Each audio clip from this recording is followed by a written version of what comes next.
ખેડૂતો માટે મોટી ખુશખબર. હવે સ્માર્ટફોન ખરીદવા પર સરકાર તરફથી 6,000 રૂપિયા સુધીની સહાય મળી શકે છે. આ છે સ્માર્ટફોન સહાય યોજના 2024. ગુજરાત સરકારની આ યોજના હેઠળ પાત્ર ખેડૂતોને સ્માર્ટફોન ખરીદવા માટે ખરીદી કિંમતના 40% અથવા વધુમાં વધુ 6,000 રૂપિયા સુધીની સહાય આપવામાં આવે છે. આ યોજનાનો હેતુ ખેડૂતોને ડિજિટલ સેવાઓ, હવામાન માહિતી, બજાર ભાવ અને સરકારી યોજનાઓની માહિતી સરળતાથી ઉપલબ્ધ કરાવવાનો છે.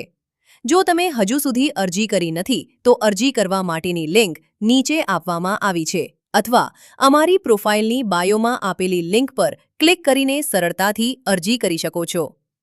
આવી જ સરકારી ભરતી, સરકારી યોજનાઓ અને નવી નોકરીની માહિતી સૌથી પહેલા મેળવવા માટે હમણાં જ અમારા પેજને ફોલો કરો અને આ વિડિયો તમારા મિત્રો અને પરિવાર સાથે જરૂર શેર કરો.